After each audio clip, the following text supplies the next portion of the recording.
好多人話新寧鐵路係台山人嘅驕傲，咁究竟呢個停運咗1個世紀嘅驕傲，仲有咩值得我哋去睇嘅呢？探索100座幣時間遺忘嘅舊建築，新寧鐵路遺址建築嘅探索。喺圖書館做功課嘅時候呢，就發現咗一本好得意嘅書啊，就係艾水哥喺1995年編著嘅《新寧鐵路遺址考察錄》。艾水哥最鳩屎嘅呢，就係用5年嘅時間，踩住部單車去揾新寧鐵路嘅遺址。哇！你睇下艾水哥幾威！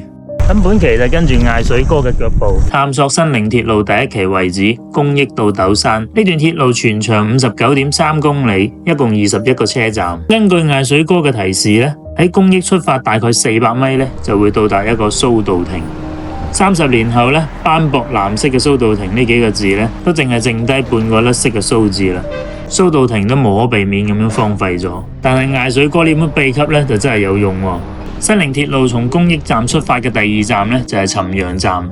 蘇道亭出發踩車踩2公里左右呢，就到咗尋陽橋啦。本身呢度係一座通行火車嘅鋼梁橋，後尾為咗加固行車呢，喺鋼梁上邊鋪設咗混凝土嘅橋面。30年前喺艾水哥嚟嘅時候呢，橋底下邊仲係鑲滿柳釘嘅鋼梁橋，依家咩都冇啦。而尋陽站嘅位置呢，就喺尋陽橋隔籬呢座樓嘅位置。第3站呢，就嚟到麥行站啦。麥行呢條差唔多1公里長嘅工業街呢，幾乎都係80年代翻新改建嘅樓。麥行火車站嘅位置呢，就喺呢座樓嘅位置。你哋成日問我去邊度揾嘢食，通常呢，我都係就近原則嘅，有咩食咩嘢。出嚟玩呢，探索肯定係第一位啦。新寧鐵路嘅第4站呢，就係萬福站。咁啊，艾水哥話呢，要喺狹窄嘅江丘間嘅谷地裏前進，仲話呢，有即將動工嘅新會師前到台山斗山嘅南北高速公路。於是呢，我就肯定係向住高速公路嘅方向飛車啦。真係大劑啦，真係高速口啊！踩車呢，就係過唔到嘅。所以我研究咗好耐呢，就發現咗個關鍵嘅信息啦。脈沖水庫。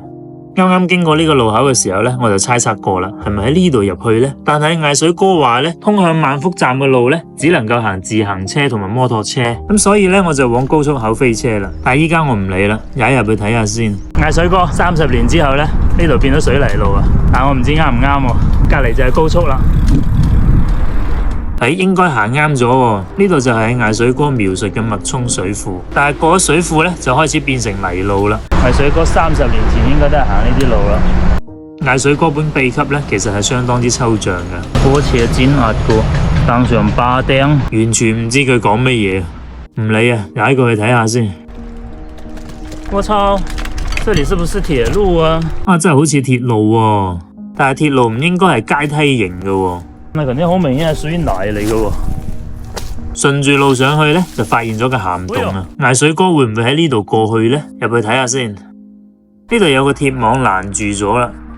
呢個係高速路嘅涵洞，應該唔係火車行嘅路線。咁路線呢，就喺呢度斷咗啦。本身呢，我以為艾水哥係順住高速路去到萬福站嘅。咁重新研究之後發現呢，路線依家好似係啱咗啦。但係嚟到呢度呢，又斷咗。